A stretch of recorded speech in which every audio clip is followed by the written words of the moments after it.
Nous salue dans le nom puissant de notre Seigneur Jésus-Christ de Nazareth. Avant de commencer notre nouvelle saison de Retour à la croix, nous sommes par la grâce de Dieu à la 4e saison.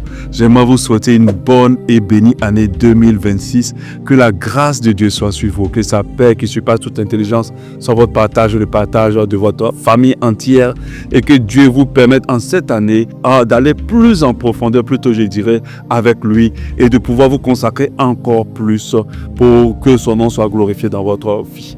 Je suis à la 4e saison de Retour à la croix et nous savons très bien le concept de Retour à la croix. C'est une série de capsules qui interpellent l'Église du Seigneur et surtout les serviteurs de Dieu à revenir à la croix, parce que tout part de la croix et tout doit foncer vers la croix. Jésus est mort à la croix de Golgotha pour que nous soyons sauvés, et nous sommes chrétiens aujourd'hui à cause du sacrifice à la croix et pour le salut et la vie éternelle. Aujourd'hui, pour cette première émission de la 4e saison, je vais aborder un sujet qui me tient à cœur. Ce thème, c'est le baromètre de Dieu n'est pas celui des hommes. Le baromètre de Dieu n'est pas celui des hommes. S'il y a une chose que j'ai compris et qui m'a énormément aidé et qui m'a décomplexé de plusieurs choses et qui m'a davantage rassuré, c'est de savoir que le baromètre que Dieu utilise pour mesurer les choses de ce monde n'est pas celui-là que les hommes utilisent.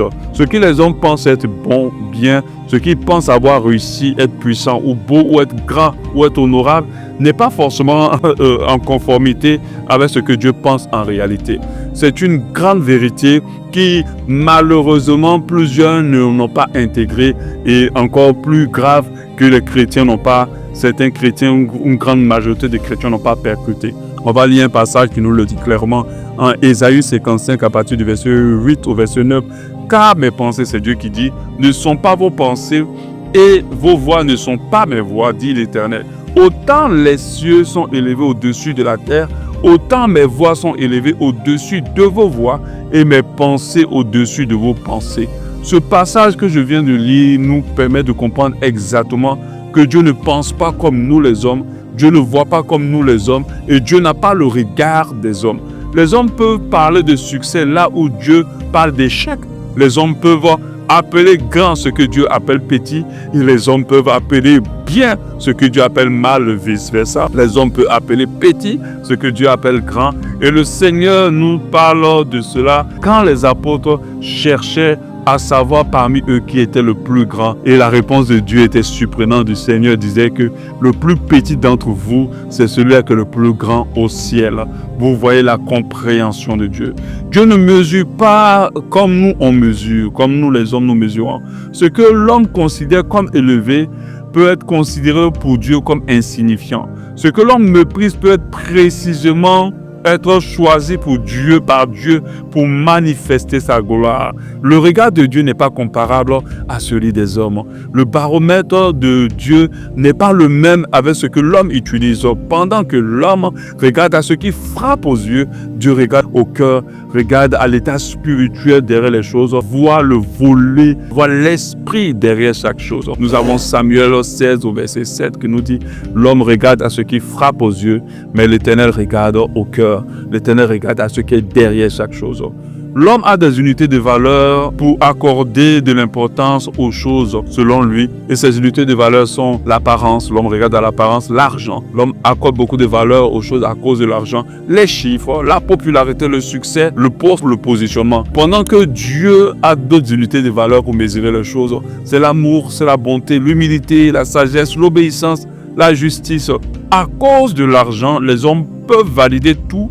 Même un ministère qui sert le diable parce que ce ministère a beaucoup plus d'argent, les hommes peuvent dire c'est un ministère qui est de Dieu parce que ce ministère a beaucoup plus de monde, les hommes peuvent dire c'est un ministère de Dieu. L'homme appelle ce que Dieu appelle grand, ce que Dieu appelle petit, à cause du fait qu'il y a beaucoup d'adeptes, il y a beaucoup d'argent et il y a beaucoup de personnes qui nous a dit que lorsqu'il y a un grand foule, lorsqu'on appelle une personne grand homme de Dieu, qui nous a dit que Dieu aussi appelle cette personne grand homme de Dieu. L'homme accorde de grands honneurs aux hommes de Dieu populaires, même quand ces personnes ne connaissent pas Dieu juste parce que ces hommes-là ont du succès. Il y a plusieurs choses, plusieurs personnes que l'homme honore, que Dieu a rejeté et que Dieu méprise, car Dieu n'use pas des mêmes mesures d'unité, de valeur que l'homme utilise pour peser, pour jauger les choses. Nos hommes de Dieu escrocs ont compris cela. C'est pour cela qu'ils s'investissent dans tout ce qui frappe aux yeux. C'est pour cela qu'ils accordent beaucoup d'artifices à tout ce qu'ils font. C'est pour ça qu'ils se battent pour avoir des chiffres grands, que ce soit le nombre de followers, que ce soit le nombre d'adeptes, que ce soit le nombre de vues. C'est pour ça qu'ils se battent pour porter des vêtements qui frappent aux yeux, pour avoir beaucoup plus de notoriété et de popularité, parce qu'ils savent que les hommes appellent grand ce qui frappe aux yeux. Mais plusieurs d'entre eux ne sont pas connus de Dieu et n'auront pas d'accès au royaume de Dieu. Alléluia. On appelle petit homme de Dieu celui qui a peut-être 100 membres, moins de 50 membres dans son église, mais qui vous a dit que cet homme, il est petit aux yeux de Dieu. Faisons très attention. Dieu ne mesure pas avec ce que nous utilisons pour mesurer. Plusieurs n'auraient pas choisi David s'ils étaient au temps d'Israël pour combattre Goliath. Parce que David était un berger qui s'occupait des brebis dans une zone. Plusieurs n'auraient pas choisi Gédéon pour délivrer Israël de ses ennemis. Parce que Gédéon, selon la Bible, était trop petit, était d'une famille insignifiante. Mais Dieu l'a appelé vaillant héros. Parce que Dieu ne regarde pas à ce qui frappe aux yeux. Les hommes regardent tellement l'apparence qu'ils font énormément d'erreurs. Parfois, ce que vous négligez renferme une grande bénédiction pour vous. J'ai vu des couples faire voyager des soi-disant grands hommes de Dieu pour venir célébrer leur mariage, pour venir bénir leur mariage. Pendant qu'auprès d'eux, il y avait quelqu'un qui était oint par Dieu pour bénir le mariage, mais sauf que cette personne n'avait rien pour frapper les regards.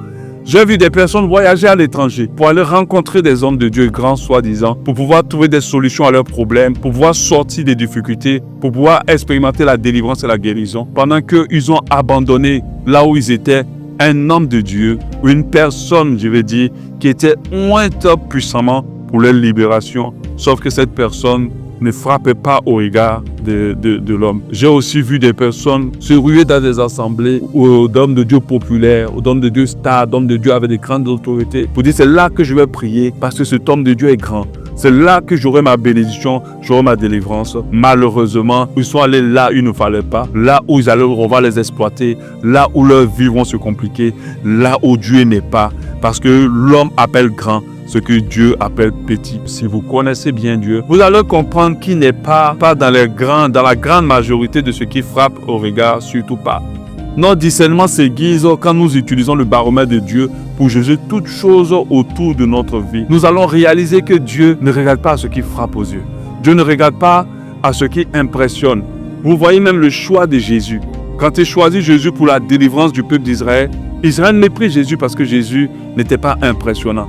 Tellement Jésus n'était pas impressionnant, il a fallu que Judas puisse le faire un baiser pour le distinguer de tous les autres parce qu'il ressemblait tellement aux autres. Mais nous les hommes, nous mesurons les choses avec le regard. Nous mesurons les choses avec l'argent. Dès qu'il y a l'argent quelque part, ça a de la valeur. Or, Dieu nous a clairement dit dans sa parole qu'il est en combat avec l'amour de l'argent. Malheureusement, tous ceux qui s'accrochent à Dieu veulent avoir beaucoup d'argent. Ils sont tellement attachés à l'argent qu'ils sont en train de s'éloigner de Dieu. Et nous devons comprendre que le baromètre de Dieu est dans l'humilité, est dans l'amour, est dans la simplicité. Le baromètre de Dieu est dans l'obéissance à Dieu. Le baromètre de Dieu est dans les choses du royaume et les intérêts du royaume. Et nous devons le comprendre. C'est pour cela que faites très attention. Aiguisons notre discernement en regardant pas à ce qui frappe aux yeux, mais en nous concentrant beaucoup plus sur ce qui est considéré par Dieu. Nous devons prier tous les jours afin d'avoir le regard de Dieu. Nous devons prier tous les jours afin d'avoir un discernement approfondi pour ne pas nous tromper de choses, de choix, pour ne pas nous tromper d'orientation ou de voie. Parce que tout ce que les hommes appellent grand est parfois petit devant Dieu. Tout ce que les hommes disent honneur est parfois méprisable au Dieu de Dieu. Et c'est très important pour nous de le réaliser. Je vais m'arrêter là pour cette première émission et je nous encourage à aiguiser nos discernements, à ne plus regarder avec les yeux, mais à regarder au-delà de ce qui est l'apparence. Et nous allons pouvoir être mieux orientés. Que Dieu nous bénisse et qu'il bénisse notre semaine.